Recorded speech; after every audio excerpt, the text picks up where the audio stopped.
Imagine a seguinte cena: você acabou de receber seu salário, você abre o aplicativo da corretora, olha o seu dinheiro e pensa: dessa vez eu vou investir de verdade. Você pesquisa no Google, cai em algum vídeo, alguém fala sobre fundos imobiliários. Você vê que dá para comprar uma cota por 90 ou 100 reais, que você recebe renda todo mês, que paga pouco imposto, e aí você pensa: perfeito, é exatamente isso que eu precisava. Então você compra. Daí você espera, o dinheiro cai na sua conta e você sente que finalmente está construindo algo. E aí, depois de um tempo, nada muda. Um ano depois, 2 anos depois, você olha para sua carteira e percebe que o número ali cresceu muito menos do que você imaginava. E você fica se perguntando: onde foi que eu errei? Bom, se você é alguém que quer investir, está começando agora, já ouviu falar de fundos imobiliários e quer entender se esse realmente é o melhor caminho para você, fique até o final, porque o que eu vou te mostrar aqui hoje vai mudar a forma como você pensa sobre renda passiva, sobre patrimônio e sobre a ordem certa das coisas quando o assunto é construir riqueza do zero. Vamos começar com o básico, porque eu não gosto de assumir que todo mundo já sabe de tudo. Fundo de investimento imobiliário, o famoso FII, é essencialmente uma forma de você, com pouco dinheiro, participar de grandes empreendimentos imobiliários. Pensa assim: um shopping center no coração de São Paulo pode valer 500 milhões de reais. Você não tem 500 milhões, eu também não, mas um fundo divide esse shopping em milhões de cotas pequenas, e você compra alguma dessas cotas com o dinheiro que você tem. O fundo recebe o aluguel dos lojistas, desconta as despesas e distribui o que sobrou entre os cotistas, ou seja, entre você e todo mundo que comprou aquelas cotas. É literalmente um imóvel coletivo. Faz sentido, né? É fácil de entender. É fácil de explicar no jantar de domingo para sua família. E isso é exatamente parte do problema. Aqui está a questão: quando algo parece simples demais de entender, a gente tende a achar que também é simples de usar bem. E FIIs são simples de entender, mas não são simples de usar dentro de uma estratégia inteligente, especialmente quando você ainda está na fase mais crítica da sua vida financeira. Mas antes de ir para a parte que vai te incomodar, deixa eu te explicar por que FIIs são genuinamente bons ativos. Porque eles são, só que bom ativo e o ativo certo para você agora são coisas diferentes. Primeiro motivo: liquidez. Um imóvel físico você compra e fica preso. Se quiser vender, são meses de negociação, cartório, ITBI, comissão de corretor. Com FII, você vende sua cota em segundos no pregão da bolsa. Segundo motivo: a renda mensal. A legislação brasileira obriga os fundos imobiliários a distribuírem pelo menos 95% do lucro que colherem semestralmente. E na prática, a grande maioria paga todo mês. Antigamente, esses dividendos eram isentos de imposto de renda, mas como o governo sempre dá um jeito de morder uma fatia do nosso dinheiro, agora essa renda é tributada em 5% para a pessoa física. Quem já tinha as cotas antes de 2026 ainda escapa dessa mordida, mas para quem compra as novas emissões agora, o leão já garante o seu 5% direto na fonte.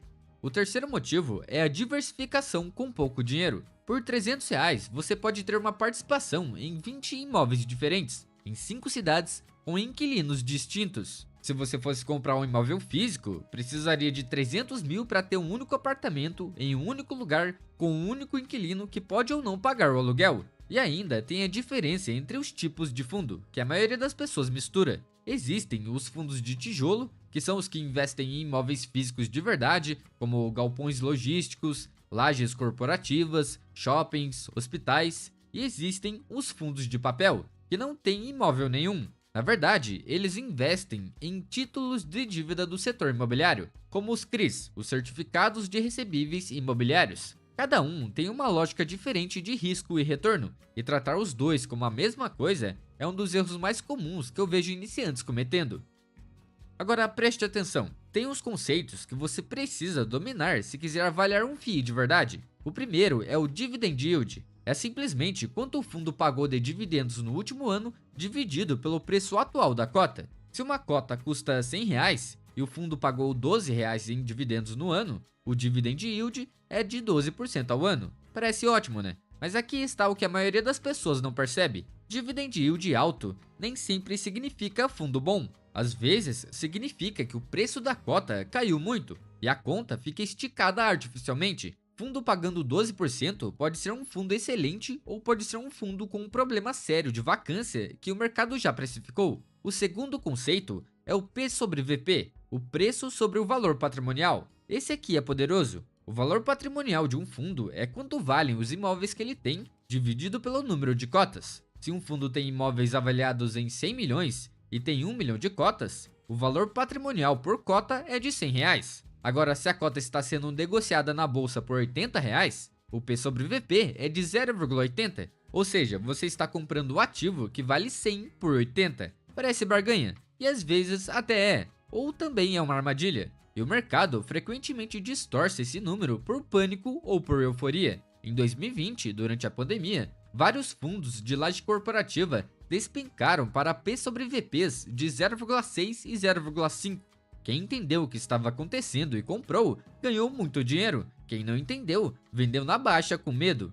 O terceiro é a vacância. Esse é o dado que mais revela a saúde real de um fundo de tijolo. Vacância é o percentual da área do imóvel que está vazia, sem inquilino, sem pagar aluguel. Um galpão logístico com 20% de vacância está gerando 20% menos receita do que poderia. E quando a vacância sobe, o dividendo cai, o preço da cota cai e o investidor iniciante entra em pânico e vende. Esse ciclo é previsível e acontece o tempo todo. E tem um quarto fator que é macro, mas que afeta todos os FIIs de forma brutal: a taxa Selic. Aqui é onde fica interessante. Quando a Selic sobe, o tesouro direto fica mais atraente. Se o tesouro está pagando 13, 14% ao ano com risco praticamente zero, por que alguém ia querer um fundo imobiliário pagando 10% com risco de vacância, de inquilino inadimplente e de valorização incerta? A resposta é: muita gente não quer. E aí, as cotas caem. O Brasil viveu isso de forma muito nítida entre 2021 e 2022, quando o ciclo de alta da Selic despejou boa parte dos investidores de fundos imobiliários de volta para a renda fixa, derrubando os preços dos fundos de forma generalizada.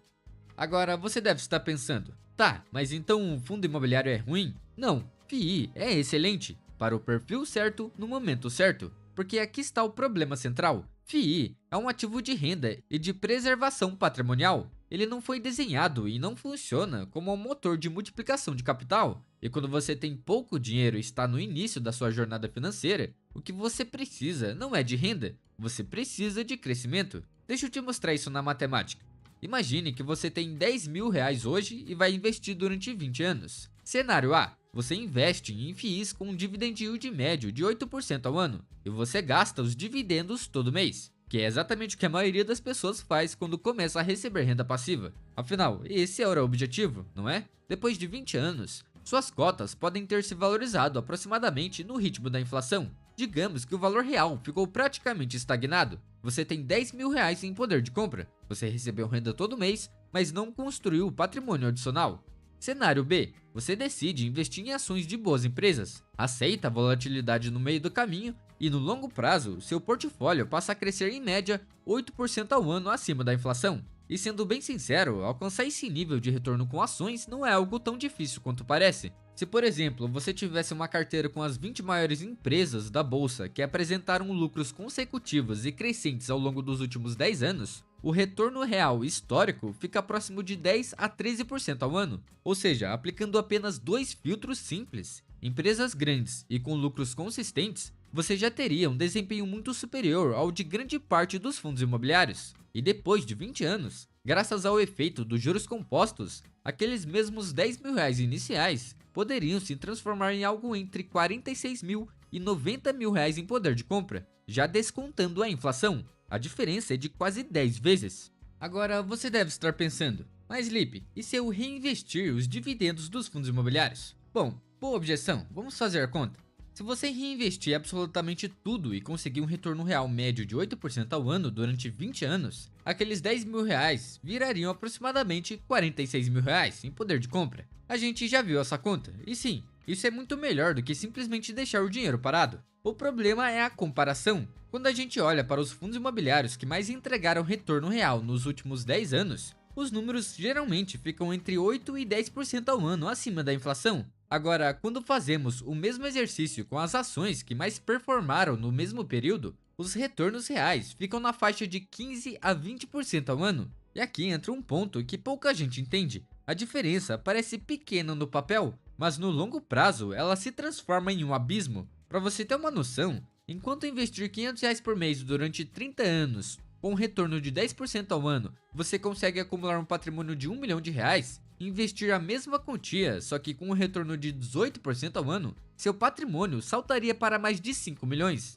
Além disso, existe um fator comportamental que quase ninguém coloca na conta. A maioria das pessoas não reinveste os dividendos. Elas recebem aqueles 200, 300 reais todo mês e gastam, porque psicologicamente parece que aquele dinheiro é renda, como se estivesse ali para ser usado. E é exatamente aí que o poder dos juros compostos começa a se perder. Agora, se você recebe os dividendos e reinveste comprando mais cotas, em vez de gastar, o poder dos juros compostos começa a trabalhar. Mas mesmo assim, comparando a um ativo que cresce 15% ao ano no preço, o reinvestimento de 0,8% ao mês composto ainda entrega menos no longo prazo para quem está na fase de crescimento. É por isso que eu digo que o maior erro de quem começa não é escolher fundos imobiliários, é escolher fundos imobiliários na fase errada da vida. Pense em quem realmente se beneficia de FII, alguém que já tem 500 mil, 1 milhão, 2 milhões acumulados. Essa pessoa não quer mais tanto risco, não quer ver seu patrimônio oscilar 30% ou 40% em uma crise. Ela quer previsibilidade, renda mensal e estabilidade. Os FIIs entregam exatamente isso. Uma carteira de 1 milhão bem diversificada em FIIs pode gerar de 7 a 9 mil por mês em dividendos. Isso é seu patrimônio trabalhando por você. Mas qual é o objetivo de quem tem 20 e poucos anos, acabou de começar a investir, tem 500 reais de sobra por mês e quer construir riqueza? O objetivo é acumular, é crescer, é transformar 500 em 5 mil, depois em 50 mil, depois em 500 mil. E para isso, você precisa de ativos que multiplicam, não de ativos que conservam e distribuem. Aqui está uma forma de pensar sobre isso que eu gosto muito. Imagine a construção de riqueza como a construção de um prédio. Você não começa pelo apartamento da cobertura, você começa pela fundação. As ações, os ativos de crescimento, esses são a fundação. São o trabalho duro, o risco calculado, a volatilidade que dói, mas que constrói. Os FIIs são a cobertura. São confortáveis, são lindos, são um lugar onde você vai morar quando o prédio estiver pronto. Mas de nada adianta mobiliar a cobertura se a fundação ainda não foi concluída. E eu entendo a atração, acredite, eu entendo. Eu mesmo cometi esse erro. Tem algo psicologicamente poderoso em ver dinheiro caindo na sua conta todo mês. Parece progresso, parece que o plano está funcionando, parece que você está chegando lá. O problema é que essa sensação pode ser enganosa, porque o progresso de verdade não é o quanto você recebe, é o quanto você acumula. E se seu patrimônio está crescendo devagar enquanto você sorri para cada notificação de dividendo, você pode estar se sentindo rico enquanto ainda está longe de ser. Existe um nome para isso no campo da psicologia comportamental, é o viés da recompensa imediata. Nosso cérebro foi programado ao longo de milhares de anos para preferir a recompensa que chega agora do que a recompensa maior que chega depois. Um dividendo que cai hoje é concreto, é real, é prazeroso. Já uma valorização que vai acontecer daqui a 15 anos é abstrata, é incerta e é difícil de visualizar. E então, a gente escolhe o dividendo, mesmo quando a conta da valorização seria muito melhor no longo prazo. Vou te dar um exemplo. Imagine a Marina, ela tem 28 anos. Acabou de estabilizar a carreira, ganha 4 mil por mês e consegue investir 600 reais todo mês. Ela está empolgada com FIIs, compra cotas de 10 fundos diferentes, diversifica entre tijolo e papel, estuda a vacância, analisa P sobre VP. Ela é uma investidora disciplinada. Depois de 10 anos investindo 600 reais por mês com retorno real médio de 9% ao ano, que é um número otimista para fundos imobiliários no longo prazo, ela vai ter acumulado aproximadamente 113 mil reais em poder de compra real. Com esse patrimônio gerando 0,8% ao mês em dividendos, ela recebe 900 reais por mês. É um bom valor, mas não é transformador, não é o suficiente para mudar sua vida. Agora imagine o Rafael, mesma idade, mesmo salário, mesmo valor investido por mês. Mas Rafael decide priorizar ações durante esses 10 anos. Ele não é um gênio do mercado, ele simplesmente monta uma carteira de empresas sólidas com histórico de lucros crescentes nos últimos 10 anos. Com um retorno real médio de 12% ao ano, bem possível no mercado de ações, depois de 10 anos investindo 600 reais por mês, Rafael vai ter acumulado aproximadamente 133 mil em poder de compra real. Já é mais do que Marina, mas o ponto não é só isso. O ponto é o que acontece nos próximos 10 anos, porque o patrimônio que você acumula nos primeiros 10 anos é o que vai trabalhar mais intensamente nos 10 anos seguintes. Com 133 mil crescendo a 13% ao ano, sem adicionar nenhum centavo, Rafael vai ter mais de 413 mil depois de mais 10 anos. Já a Marina, com 107 crescendo a 8% ao ano, sem aportar mais nada, vai ter cerca de 255 mil. A diferença entre os dois, que começou sendo de 20 mil, virou uma diferença de quase 160 mil. E tudo porque um ativo cresceu a uma taxa um pouco maior que o outro. É isso que os juros compostos fazem. Eles amplificam diferenças pequenas em diferenças gigantescas. É por isso que a taxa de retorno do seu ativo importa muito mais do que você imagina, especialmente no início, quando o horizonte de tempo ainda é longo. Mas espera, eu preciso ser honesto aqui, porque seria desonesto da minha parte pintar só um lado da história. Ações têm volatilidade, ações caem, às vezes caem muito e muito rápido, por razões que parecem arbitrárias ou injustas. Em 2020, na pandemia, o Ibovespa despecou 45% em menos de 2 meses. Em 2008, a crise financeira global destruiu anos de retorno acumulado em poucos trimestres. Quem estava em FIIs em 2020 sofreu muito menos, porque imóveis têm uma inércia natural, uma estabilidade de preço que ações não têm. E não se engane, tem um preço psicológico real em ver seu patrimônio cair 30%, 40%, mesmo que você saiba racionalmente que ele vai se recuperar. Então eu não estou dizendo para você ignorar completamente os FIIs, estou dizendo para você entender o papel de cada ativo dentro de uma estratégia coerente com o seu momento de vida. Se você está começando agora com menos de 50 mil reais investidos, a sua carteira deveria ter uma fatia pequena de FIIs,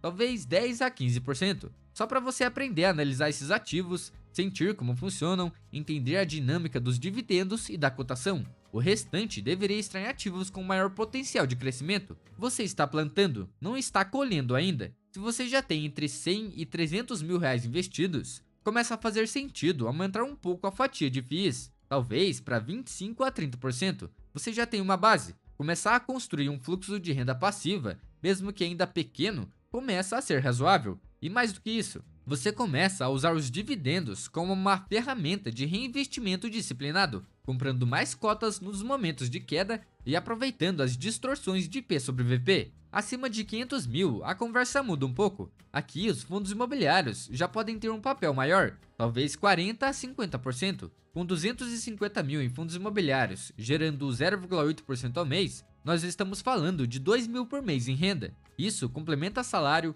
cobre despesas fixas, reduz a dependência do seu trabalho, e com um patrimônio desse tamanho, a preservação começa a importar tanto quanto o crescimento. Você não quer mais arriscar tudo por mais 3% de retorno. Esse é o conceito de alocação por fase de vida, e é o que muitos bons planejadores financeiros e gestores de patrimônio praticam no mundo inteiro. Não existe uma carteira ideal para todo mundo, existe uma carteira ideal para o seu momento, e o seu momento determina qual ativo deve liderar. Então, o que fazer na prática? Primeiro, entenda em que fase de vida você está. Se você ainda está acumulando patrimônio, tem menos de 100 mil reais investidos, seu foco deve ser em crescimento de capital, como ações de boas empresas ou fundos de ações estrangeiras, ou no mínimo uma carteira híbrida com predominância da renda variável. Segundo, se quiser ter FIIs, tenha, mas com consciência, uma fatia pequena da carteira, escolhendo fundos com baixo P sobre VP, vacância baixa, boa gestão e histórico sólido de distribuição. Não entre num fundo que está na moda sem analisar os fundamentos antes. Terceiro, nunca misture renda mensal com construção de patrimônio. São objetivos diferentes que pedem ativos diferentes. FII é uma ferramenta de renda, ação é uma ferramenta de crescimento. Use cada um no lugar certo. Quarto, quando você atingir o patrimônio que te permite viver de renda, e isso é diferente para cada pessoa, mas geralmente requer pelo menos 500 a 1 milhão investidos para gerar uma renda complementar relevante, aí sim, se você quiser, os fundos imobiliários podem virar protagonistas da sua carteira, porque provavelmente você vai querer estabilidade, previsibilidade, uma renda mensal robusta e proteção patrimonial, e os FIIs podem entregar tudo isso. No final, fundos imobiliários são um ativo honesto. Eles fazem o que prometem, distribuem renda, protegem patrimônio, diversificam exposição imobiliária. O problema nunca foi o ativo. O problema é o investidor iniciante que foi convencido ou se convenceu sozinho de que receber 50 reais por mês é o caminho para a riqueza. A riqueza não vem de receber, ela vem de acumular. E a acumulação exige crescimento de patrimônio primeiro. e só depois vem a renda. Então, da próxima vez que alguém te disser invista em fundos imobiliários e receba todo mês sem fazer nada, você vai saber fazer a pergunta certa: quanto eu preciso ter investido para que esse todo mês mude a minha vida de verdade? E quando você souber a resposta e entender que ela exige muito mais do que você tem agora, você vai saber o que precisa fazer primeiro. Bom, espero que tenham gostado do vídeo. Para quem ficou até aqui, comente suco de manga. Meu nome é Felipe e nos vemos na próxima.